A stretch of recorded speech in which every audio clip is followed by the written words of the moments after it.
प्रभुता ज्ञान विनम्रधियश्चते। आश्रय की बात चल रही है। आश्रय, श्रय माने सहारा लेना, आ माने संपूर्ण रूप से, आ उपसर्ग है, श्री धातु है। सहारा अपने शरीर का इंद्रिय मन बुद्धि सब छूट जाता है भगवान का जब सहारा आता है। संसारी जीवों का परिवार तो छोटी बात है, जब अपने शरीर का इंद्रियों का सबका सर्व सहारा छूट जाता है उसको आश्रय कहते हैं। मनुष्य सबसे आश्रय में बाधा है अहम।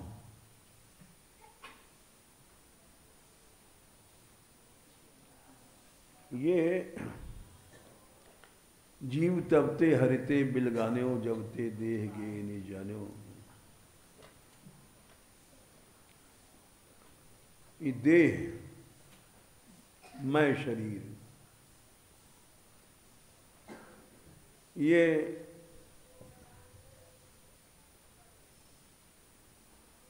आश्रय में सबसे बड़ा बाधा करता है। मैं ये भगवान के आश्रय में बाधक है। मैं की जो दीवाल है, ये हम लोग साधु बन जाते नहीं हटती है।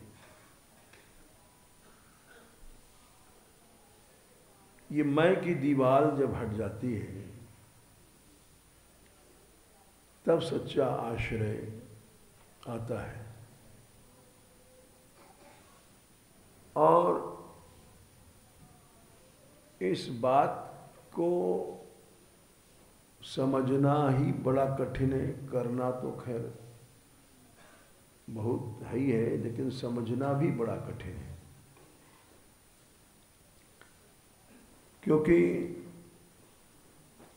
हर समय मनुष्य देह भाव में बंधा रहे, हर समय 24 घंटा। और जैसे जैसे शरीर बढ़ता है वैसे वैसे ये मैं बढ़ता है। ये बात कपिल भगवान ने अपनी माता जी को उपदेश में बताया कि माता जी चक्कर ये है, ये तीसरे स्कंद में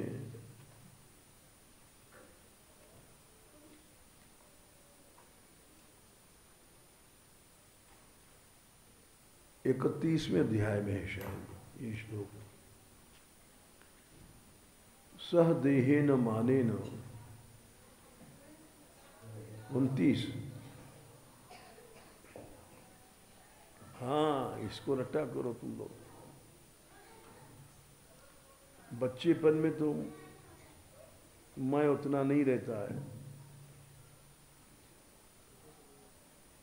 नहीं, ठीक है।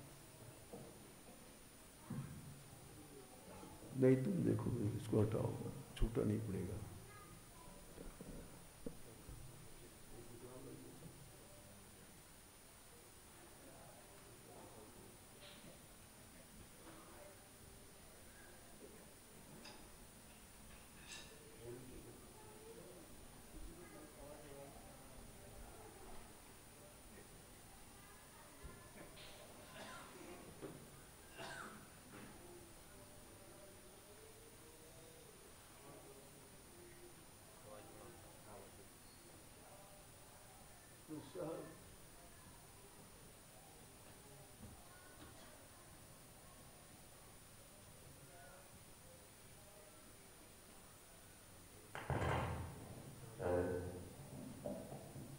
देहेन मानेन, बच्चापन में विद्यार्थी जीवन क्यों बताया गया कि बालक मानेगा तब जब शासन मानेगा गुरु। तो इसलिए आगे नहीं बढ़ सकता। सदेहेन मानेन वर्धमानेन मन्युना। जैसे जैसे शरीर बढ़ता है, वर्धमान माने बढ़ता है,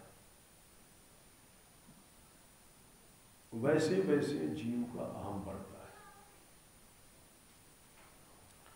छोटे बच्चे को एक चाटा मार दो, झट बुलाओ आ जाएगा, 2 मिनट में एक हो जाता है लड़ झगड़ के। और बड़ा आदमी कहो तो भाई भाई हैं, महीनों बातें ही नहीं होगी, माँ बाप हैं, महीनों बातें नहीं होगी। तो बहुत समय तक जब ये अहम रहता है तो बहुत समय तक शोक, हठ ये सब रखते हैं। कपिल भगवान बोले सह देहेन माने न, देह के साथ मान माने अहम बढ़ा, वर्धमान बढ़ता है। और मन्यु मने शोक भी और क्रोध दोनों, ये द्व्यर्थक शब्द है। बहुत समय तक गुस्सा रहेगा, बहुत समय तक उदास भाव रहेगा, ये तामस भाव है। सह देहेन मानेन वर्धमानेन मन्युना करोति विग्रहम कामी। फिर वो लड़ाई झगड़ा करता है, माँ बाप से भी लड़ता है, क्योंकि उसका मान बढ़ गया शरीर के साथ। बालकपन का जो भाव था वो चला गया।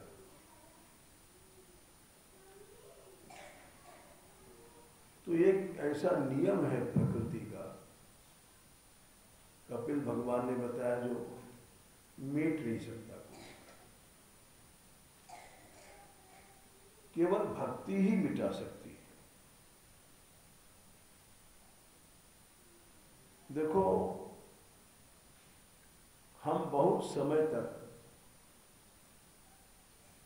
विषण, विषाद, शोक,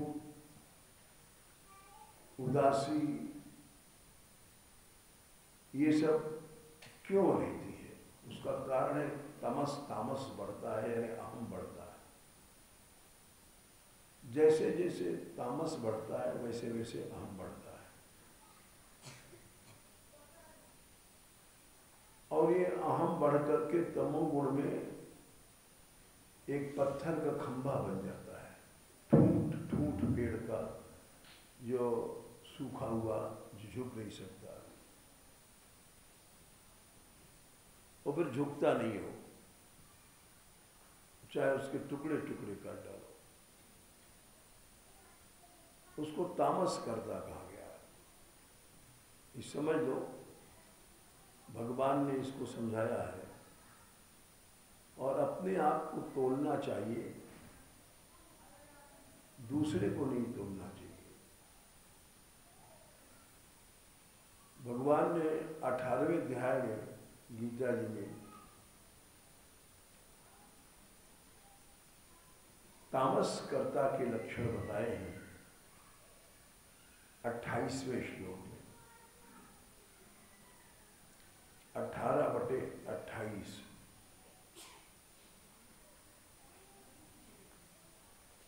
तामसकर्ता के क्या लक्षण होते हैं ये समझना चाहिए। और हम तामसकर्ता हैं, हमें तमोगुण में, चाहे भले पढ़े हैं लिखे हैं,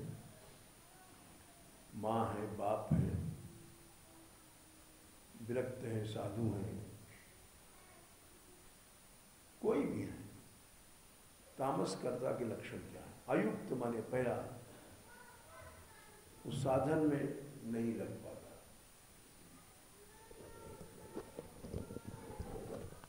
इधर उधर गप मारना, यहाँ लेटना, वहाँ उठना, ये तामस भाव है। बेकार बैठे हैं। अभी हम समझा रहे थे कि भागवत रामायण ये सब पुस्तक ले गई माधुरी पुस्तक नहीं बची।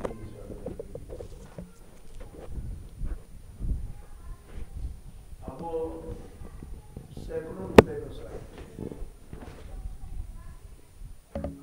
इसीलिए दिया जाता है फ्री, इसको आदमी पढ़े, ये कहाँ खरीदे जाएंगे लोग?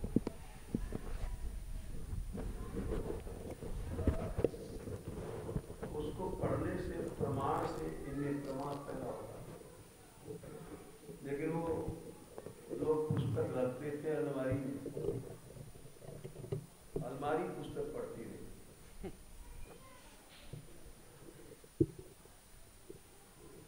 नहीं, इसमें श्रम करना चाहिए, ये सोचना चाहिए कि ये सब अनुदान मिला है, अलमारी के लिए नहीं मिला है,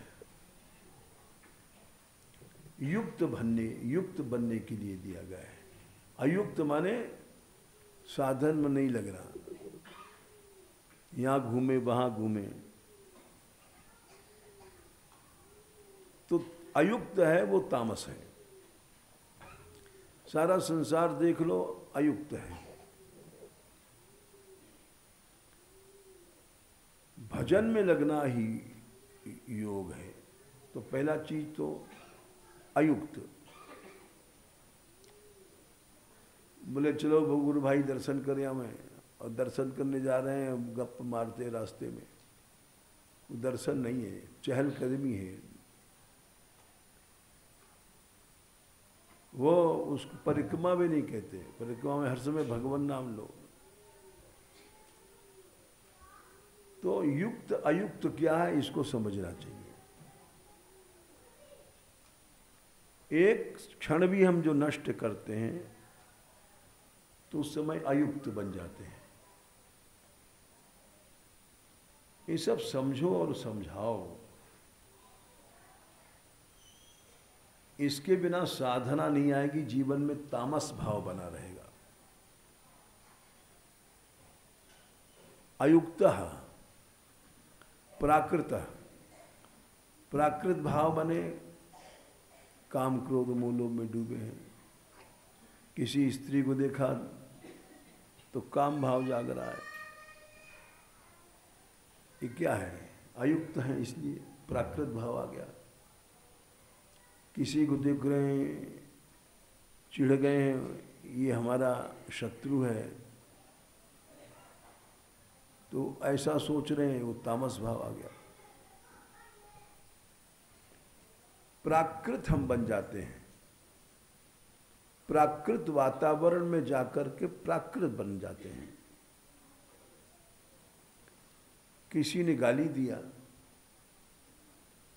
तुमको दुख पैदा हुआ, प्राकृत भाव आ गया, संग दोष थे।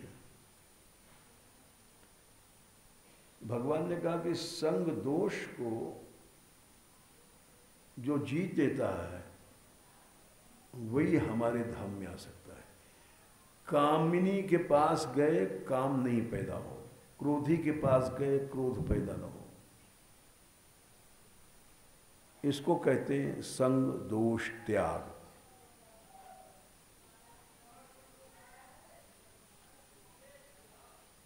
वो व्यक्ति भगवत धाम में जाता है जिसके अंदर संग दोष त्याग है। इसको भी देख लो प्रमाण, 15/5 गीता जी। संग दोष, कोई क्रोधी आ गया गाली दे रहा है तो तुम्हारे मन में उस पर असर हो रहा है, तो संग दोष है। 15/5 निर्माण मोहा जित संग दोषा। जित संग दोष। जित संग दोष माने कामी को देख करके काम का असर नहीं हुआ, क्रोधी को देख करके क्रोध का असर नहीं हुआ, अपमान की स्थिति में जाकर के अपमान का असर नहीं हुआ, तिरस्कार की स्थिति में अपमान का कुछ भी प्रभाव नहीं पड़ा। तो इसके माने कि हमने संग दोष जीत लिया। तुमने हमको गाली दिया, हम मुस्कुरा गए, इसके माने कि हम जित संग दोष हो गए। ये शब्द समझो। लोग कहते हैं साहब क्या करें, वो गाली दे रहा था। गाली दे रहा था तो वो तो उसका स्वभाव है। तुम्हारे ऊपर जो गाली का प्रभाव पड़ा तो तुम निर्दोष नहीं हो, संग दोष तुम्हारे में आ गया, तुम दोषी हो। अच्छा, दुनिया में आदमी अपने को निर्दोष कहता है कि साहब हम क्या करें, गाली दे रहा था तो गुस्सा आ गया, हम क्या करें। नहीं, तुम्हारी बुद्धि अभी तामस है, सत्य बात को समझ नहीं पाती है। वो गाली दे रहा था तो दुस्संग था, उस दुस्संग का दोष तुम्हारे में नहीं आना चाहिए, तब तुम जितसंग दोष बन जाओगे। तुम निर्दोष नहीं हो, तुम सह नहीं पाए, तुम दोषी हो। ये समझो अपनी कमजोरी सब लोग। तुम सह नहीं पाए तो तुम दोषी हो। ये कई जगह भगवान ने कहा। जैसे भक्त के लक्षण में देख लो, 12वें अध्याय में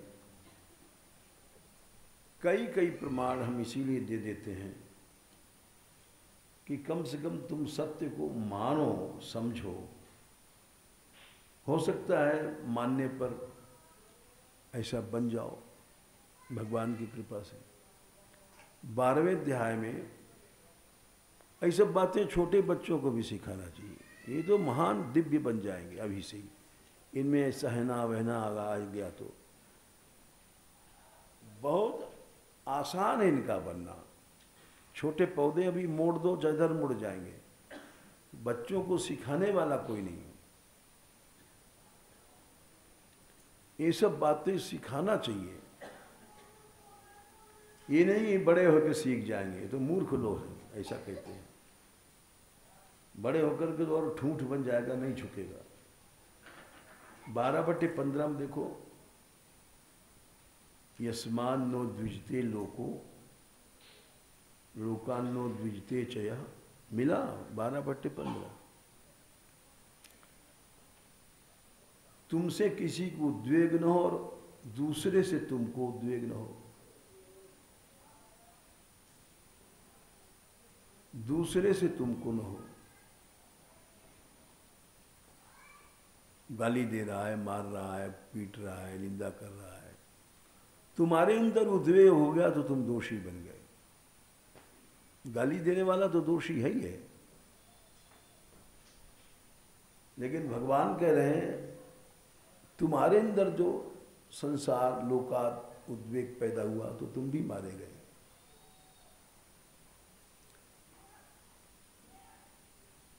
चार चीज से छूटो, हर्ष, अमर्ष, भय, उद्वेग। इसी में दूसरी लाइन में हर्ष, लड्डू मिल गया तो खुश हो गए, या किसी ने सम्मान दे दिया तो खुश हो गए, इससे तुम्हारा देह भाव बढ़ेगा।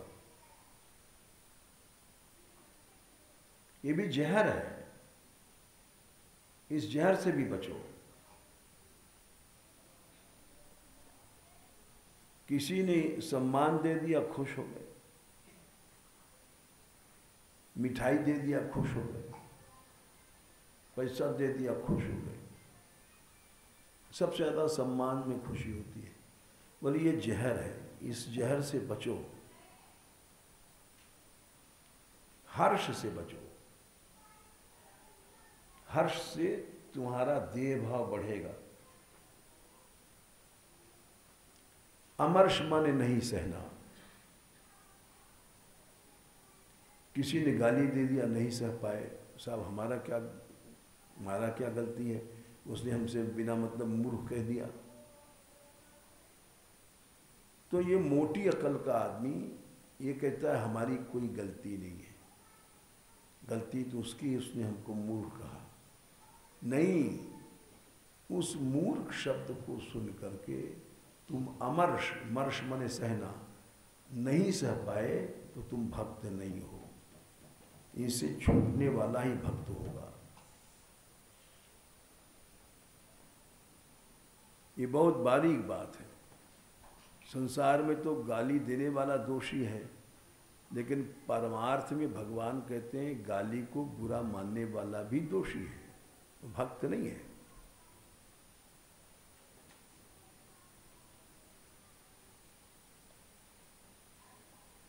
बहुत बारीक बात है। कहीं भी तुम पूछोगे तो लोग कहेंगे हाँ गाली देने वाला दोषी है, तुम्हारा कोई दोष नहीं। सब लोग यही कहेंगे दुनिया में। ये तो भगवान है, बोले बेटा तुमको बुरा लगा क्योंकि तुम्हारे में अहम था, तुम भी दोषी हो। अमर्ष जब तक नहीं छूटेगा भक्त नहीं बन सकते। हर्षा अमर्ष, भय, अब भय किसको नहीं लगता है। इसके माने कि हमारे अंदर देह भाव है, विश्वास विश्वास कुछ नहीं है।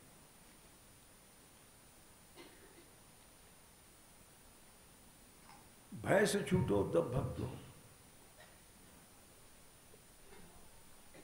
ये सब विचार करना चाहिए। बंदर के दो लोग डर जाते हैं जरा से। हम तो भय छुड़ाने के लिए बल्कि यहां पहले लड़ना सिखाते थे। क्यों? कि भय चला जाए। लड़ने सिखाने मतलब ये नहीं कि जाओ युद्ध करो। बंदर नहीं काटेगा अगर तुम्हारे अंदर निर्भयता है।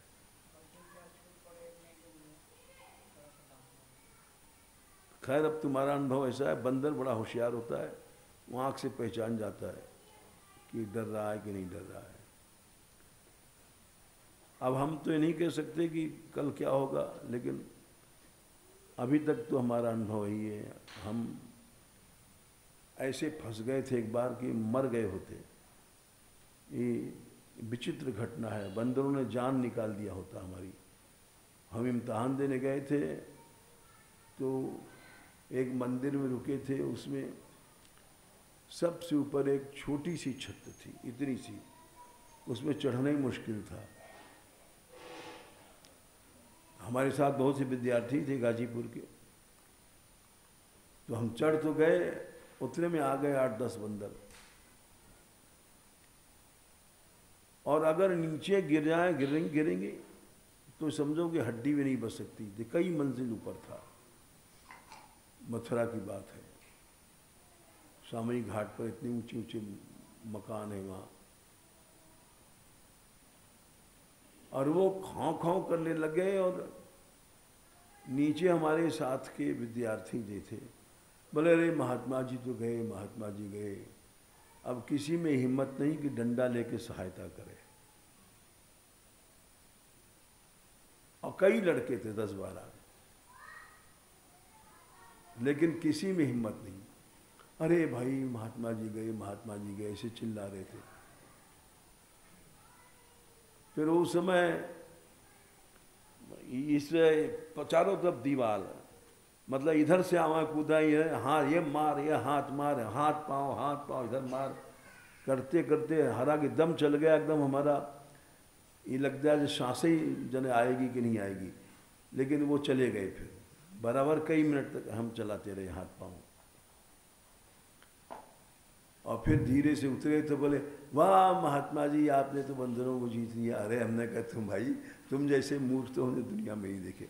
एक डंडा ही लेके पकड़ा देते, तुम इतने डर गए। तो अब बताओ इनको कैसे मनुष्य माना जाए, जो इतना डरता है। एक डंडा ही फेंक ही दो उठा करके। और एक तुमको और जब प्रश्न किया तो घटना सुना दें। ये ब्रह्मचारी जी महाराज थे यहाँ, जिनका शरीर छूट गया है, बड़े ऊंचे महात्मा थे। इनका एक मित्र, ये पहले बर्मा वगैरह विदेश बहुत रह आए थे। इनका एक मित्र था, वो अंग्रेज़ों के समय में अफ़गानिस्तान हमारे भारत के अधीन था। ये सब पाकिस्तान वगैरह अलग हुए पीछे। तो वो इंजीनियर था। उधर बहुत सुंदर लड़कियां होती, कश्मीर, अफ़गान, गोरी चिट्ठी एकदम, सारा संसार जानता है सुंदरता कश्मीर की है। तो वो, उससे इनका प्रेम हो गया इंजीनियर साहब का। और उसने प्रोग्राम बनाया भागने का, क्योंकि वो लोग मार डालते, काफिर से थोड़ी कोई ब्याह करने देगा। तो सड़क सड़क रास्ता में तो भागना ठीक नहीं था, जंगल के रास्ता 3 दिन का था, उसमें अजगर बहुत थे। तो उस लड़की ने कहा कि हम इस रास्ते से भागेंगे, लेकिन अजगर बहुत है, रात में जागना पड़ेगा। इंजीनियर साहब बोले कि हाँ जाग लेंगे। तो पहले रात, आधी रात वो सोती थी गोद में से रख करके, आधी रात ये गोद में, और जलती लकड़ी हाथ में लेके। इतने अजगर थे। वो ऐसे ऐसे करते रहो तो नहीं आएगा, ऐसा खतरनाक इलाका था। 1 रात बीती, 2 रात बीती, आखिरी रात को उसने कहा आज आखिरी रात है, अगर जरा भी ढील हो गई तो बल्कि तुम पहले सो लो। तो ये उसकी गोद में से रख करके सो गए। आधी रात तक वो बराबर लकड़ी घुमाती रही आग की। आधी के बाद बोले अच्छा तुम सो लो। वो उसके गोद में रह करके सो गई। बराबर घुमाने की जगह इन्होंने ऐसे लकड़ी रख दिया। उतने में एक अजगर निकला, उसने उसका लड़की का पांव पकड़ लिया। अब इन्होंने, कभी शहर के आदमी थे, शहर के आदमी तो छिपकली देख के, चूहा देख के टट्टी फिर मारता है, क्योंकि उसको कभी आदत नहीं निर्भयता की। हमारे यहाँ भक्ति अकेले सब बंदरों को भगा देगी, और बाकी किसी लड़की में हिम्मत नहीं इनमें। ये सब देखते ही भागती सब, और उसको यहाँ शुरू से रही अभ्यास है। तो उन्होंने कभी देखा ही नहीं था, वो तो कांपने लग गए। तो उसने कहा तुम हमको लकड़ी पकड़ा दो, मैं तो खैर मरूंगी, इसको मार के मरूंगी। वो ऐसे डर गए कि गोद छोड़ करके दूर चले गए, कि ऐसा ना हो कि इसको पकड़ लिया, हमको भी पकड़ लिया। मतलब भयानक दृश्य था। तो वो धीरे धीरे निकलता गया, यहाँ इतना इतना इतना, और वो बराबर वो कहती गई हमने जो किया उसका दंड मिला, हमने तेरे से जो अपना जात पात छोड़ करके जो मतलब मियाँ माँ बाप की इच्छा के पति बनाया, भोग के कारण आज उसका हमको दंड मिल गया। वो आखिरी समय यही बोलती गई, और वो सारा निकल गया अजगर।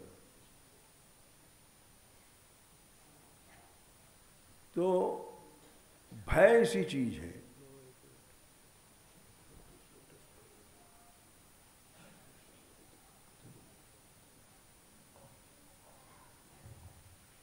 भय ऐसी चीज है।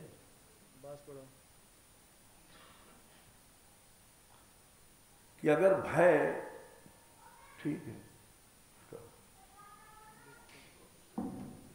भय अगर है तो भय के माने देह भाव है। और प्रहलाद आदि को सर्पों की कोठरी में बंद किया गया, मीरा के पास सर्प भेजे गए, सिंह से रत्नावती लिपट गई। ये सब कथा क्या बताती है? उनमें भय नहीं था।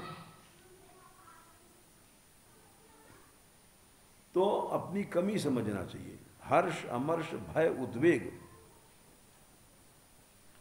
उद्वेग जरा में भी हम लोग दुखी हो जाते हैं, गुस्सा आ जाता है। वेग, हृदय, उद्वेग, हृदय में वेग आया, उछला, वो आदत जब तक बनी रहेगी तब तक सब विकार रहेंगे। उद्वेग की आदत है तो भय भी रहेगा, काम भी रहेगा, क्रोध भी रहेगा। तो इनसे छूटना चाहिए। भगवान ने कहा वो भक्त मुझको प्यारा है। 12 बजे पंद्रह समझ लो, हर्ष, अमर्ष, भय, उद्वेग, इसको छोड़ने का अभ्यास करना चाहिए।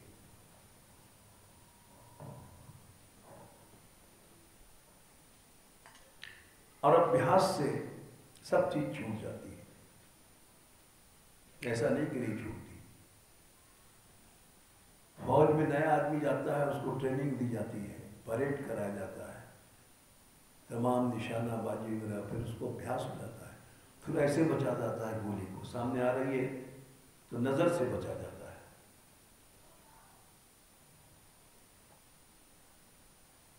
तो ये तामस भाव है। अयुक्तः प्राकृतः 18/28 तामस भाव हमारे अंदर है, इसको पहचानना चाहिए।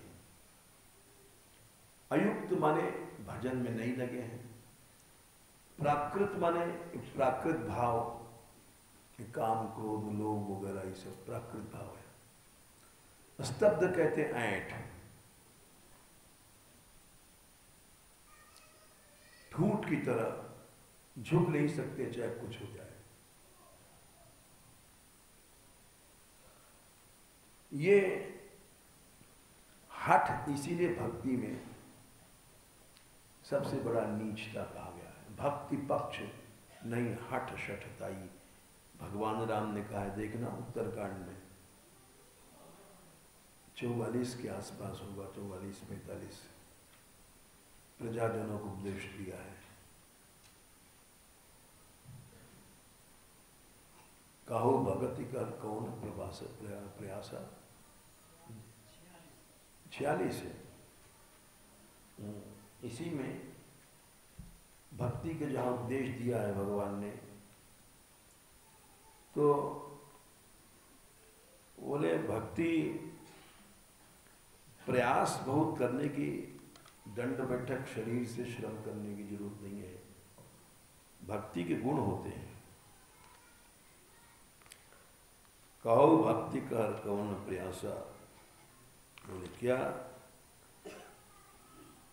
योग न मख जप तप उपवासा। लोग बहुत जप करते रहते हैं और प्राकृत भाव में फंसे रहते हैं और अपनी कमी को समझ नहीं पाते। बोले खाली जप करते रहो और भीतर खोखले हो तो उससे कुछ नहीं होगा। योग न मख जप तप उपवासा, तपस्या उपवास सब बेकार है। सरल स्वभाव न मन कुटलाई, यथा लाभ संतोष दाई। इसी में आखिर में आता है भक्ति पक्ष हठ नहीं शठताई, सबसे नीचे। दुष्ट तर्क सब दूर भाई, सबसे बड़ी नीचता है हठ। हठ जिसके अंदर है समझ लो कि इसके अंदर दैन्य नहीं है। भक्त अपना हठ नीचे कर लेता है, बुद्धिमान बुद्धे फलम अनाग्रह।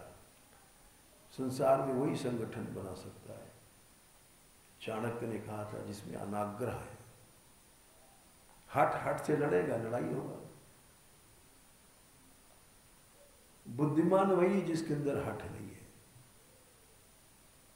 भक्त वही है जिसके अंदर ये हट की नीचता नहीं है।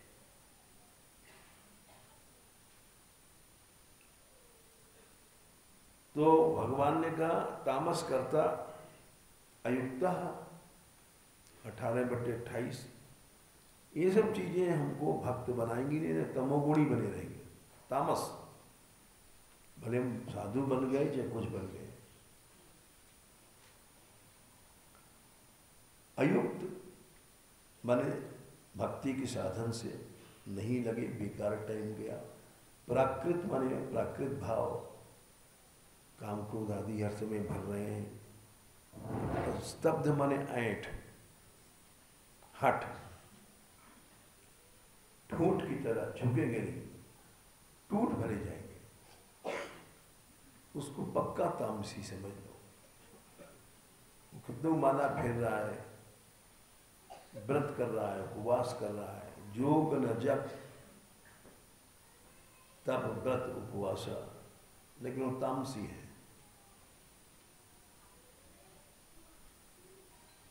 वो योग भी कर रहा है तो भी तामसी है। लोग थोड़ा बहुत आसन वासन करके योगाचार्य बन जाते हैं।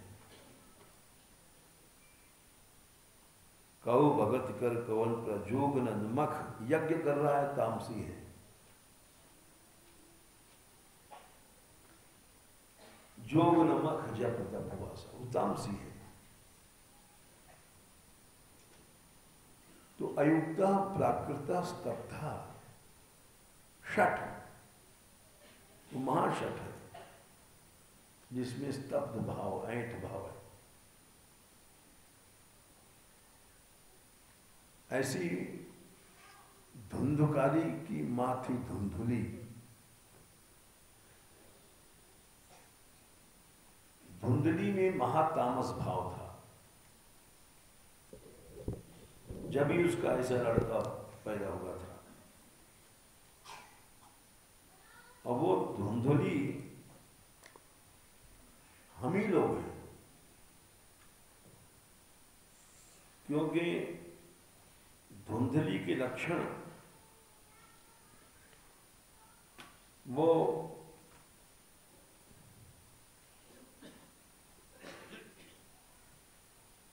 जो लक्षण थे वो सब में घटते हैं। धुंधली के लक्षण थे स्ववाक्य स्थापिता,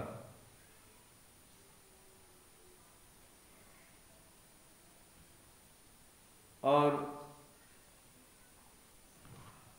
ये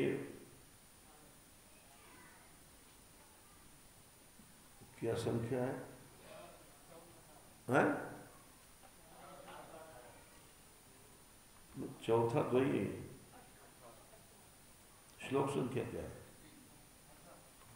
18। हाँ 18, 4 का 18। स्ववाक्य स्थापिका, मैं जो कहूं वही होगा। उस पुरुष को और उस स्त्री को महातामसी समझना चाहिए। स्ववाक्य स्थापिता, वो उसको स्तब्ध भाव कहते हैं।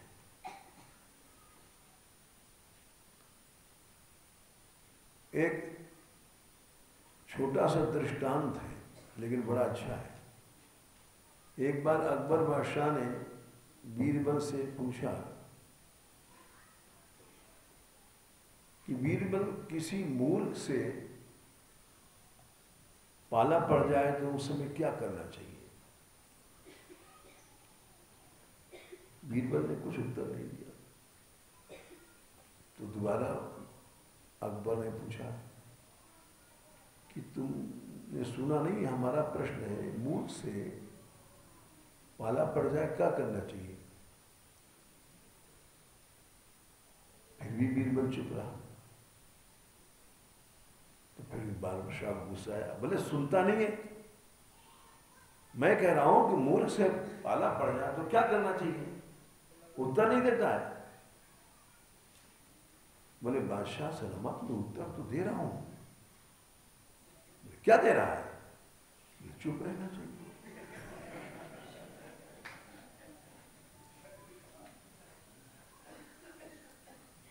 मूर्ख से बात करोगे तो पिटोगे, वो तुम्हारी बात मानेगा नहीं। अकबर झेप गया, अरे तो हमको ही मूर्ख बना दिया। बीरबल बड़ा बुद्धिमान था। तो हठ वाले के पास हठ लेके टकरा गया तो वो भी नष्ट हो गया। अयुक्ता, प्राकृता, स्तब्धा, शठो और नैष्कृति, कृतज्ञ और आलसी।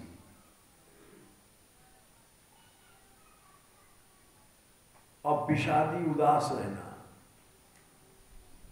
और दीर्घ सूत्री, धीरे धीरे काम करना। 1 मिनट का काम 1 घंटे में, धीरे धीरे धीरे, जैसे बेचारे बेलदार लोग करते हैं। आधा भरा मसाला भरा और धीरे धीरे चले, बीच में बीड़ी भी पी लिए, भाई बीड़ी पीना जरूरी है, फिर उठे चल दिए।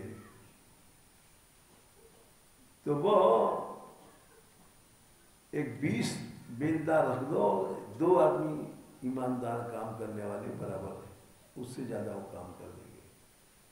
अयुक्ता, प्राकृता, स्तब्धा, शठो, नैष्कृतो, रसा, विषादी, धीरे, 8 चीजें हैं।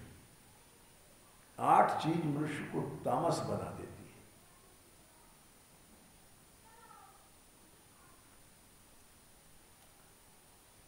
और इसको एक और उदाहरण देख लो। वो आदमी नहीं, वो काला नाग है। काले नाग में हठ बहुत होता है। ये काले काले, काला चींटा को हटाओ, चींटा वहीं आ जाएगा। ये काला काला रंग उनका इसलिए बनाया गया है। 10वें स्कंद 16वें अध्याय में कालिया नाग ने कहा, वयम खला सहोत्पत्त्या। संख्या क्या देखो,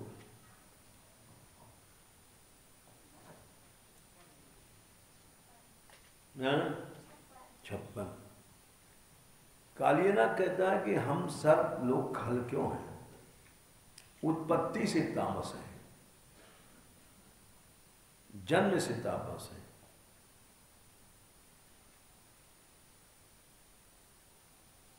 वयम खला सहोत्पत्त्या तामसा, क्यों? दीर्घ मन्यवा, बहुत दीर्घ मने, बहुत समय तक उनका मन्यु मने शोक, क्रोध, ये सब बना रहता है। अब स्वभाव दुस्त्यज छूटता नहीं। रजोगुण का बाप है तमोगुण, रजोगुण भी कम हो सकता है, तमोगुण वाला नहीं छूटेगा। स्वभाव दुस्त्यजो नाम, लोकानाम असदग्रह। बोले असदग्रह माने हठ, घर घर हठ है। बाप ने कहा बेटा ऐसा मत करना, वह क्यों न करेंगे? न कोई बाप है, न बेटा है भैया, न कोई गुरु है, न चेला है।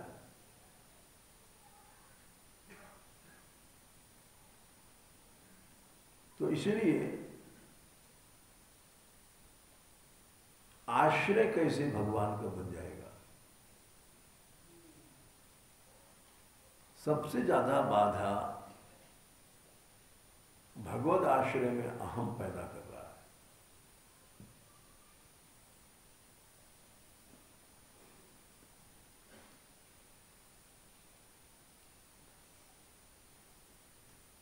जब भगवान की पूर्ण कृपा होती तो ये अहम की बाधा हट जाती है, तब वो आश्रय सिद्ध होता है। देख लो, इसका एक प्रमाण और दे देते हैं। हमको जाना है।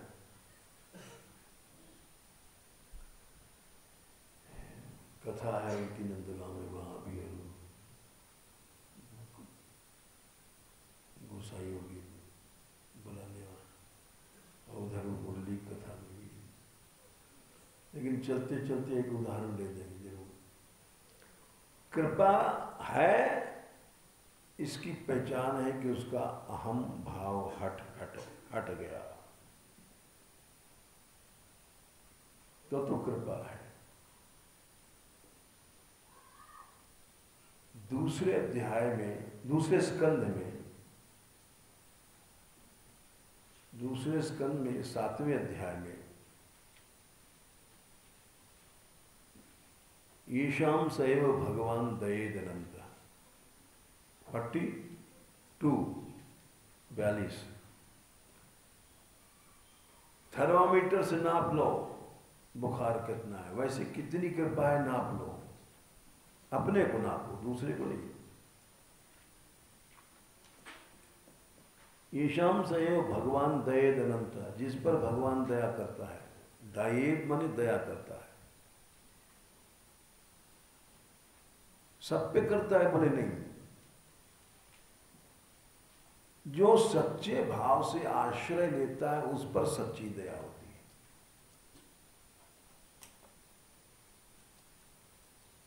है। येषाम सैव भगवान दयेद अनंतः, किस पर दया होती? सर्वात्मना आश्रित परो। आश्रय नहीं है तो सच्ची दया नहीं होगी। आश्रय सर्वात्म भाव से होना चाहिए। ये नहीं कि इंद्रियां अलग, मन अलग, बुद्धि अलग,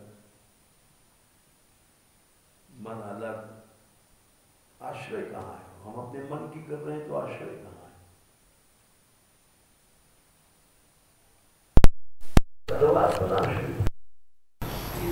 निर्गलिक मन निष्कपट भाव से अगर शरणागति है, कपट भाव करेंगे, जैसे कहीं गए इस आश्रम में बड़ा माल घुटता है तो चेहरा बन गए, कपट या लोभ के लिए कोई आया या कोई काम भाव से स्त्रियों को देखने आया तो कपटोपट वाला मामला नहीं चलता। वो तो फिर आदमी का एकदम विनाश करता ही कपट। सर्वात्म भाव से यदि आश्रय लिया है तो सच्ची दया होगी, नहीं तो नहीं, फिर तो माया खा जाएगी। येषाम सैव भगवान दयेद अनंत सर्वात्मनाश्रित पदो यदि निर्वलिकम,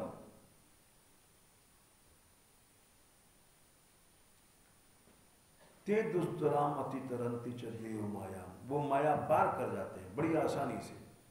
यद्यप दुस्तर है लेकिन अति तरंती, एकदम पार हो जाते हैं। उनकी पहचान क्या है? नैषाम ममाहम, मैं मेरापन की बुद्धि मिट जाती है। समझ में भवसागर पार हो गया।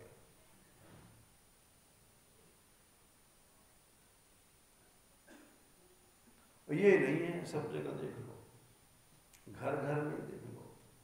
बाप कुछ कह रहा है, माँ कुछ कह रही है, बेटा कुछ कह रहा है,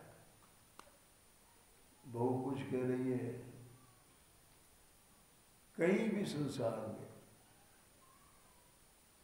सच्चा प्रेम, सच्चा आश्रय नहीं है। अरे महादेव बाबा के घर में फूट पड़ गई थी। उन्होंने कहा कि सती जी अपने बाप के घर न जाओ। बोले कहीं न जाओगे, पीहर में तो बिना बुलाए जाना चाहिए। महादेव जी बोले ना ना नुकसान होगा। बोले जाऊंगी। ये नाटक दिखाया, वहां तक चलता है। आश्रय गड़बड़ हुआ तो शरीर जल गया। आश्रय है कहां? कहीं नहीं आश्रय। जब तक तुम्हारे भीतर अहंता बैठी है, आश्रय कहां है? रोज ब्याह होता है लोगों का, जन्म भर 6 महीने में तो होती रहती। स्त्री 50 दोष बताएगी पति में, पति 1000। तू क्या समझती है, जानती नहीं, मूर्ख कहेगी। चलो चलो तुम बड़े समझदार हो, अकल तो तुम में है नहीं।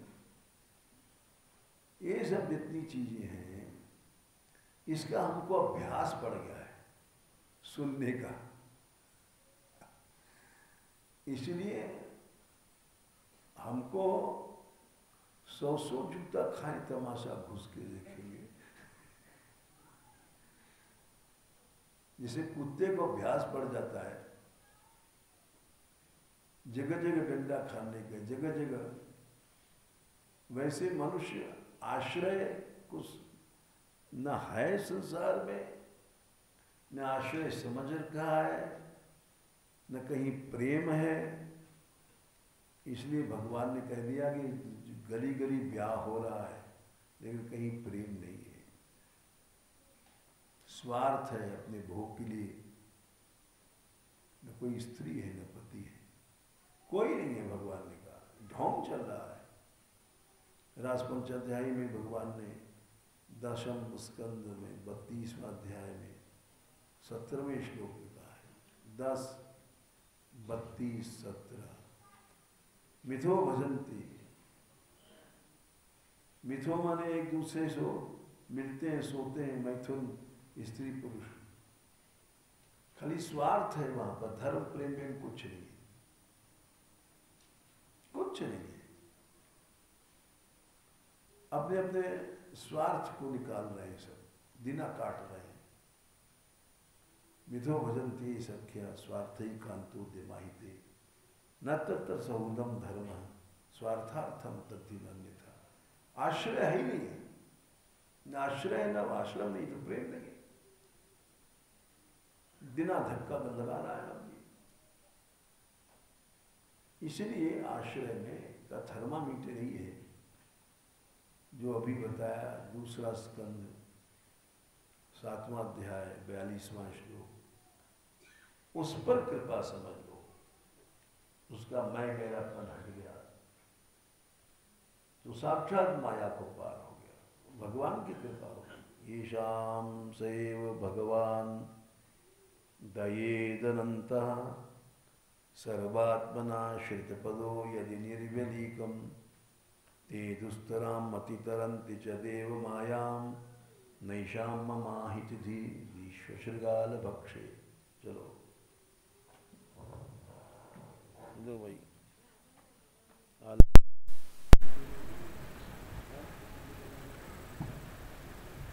भाई, वाले चालू हो जाओ।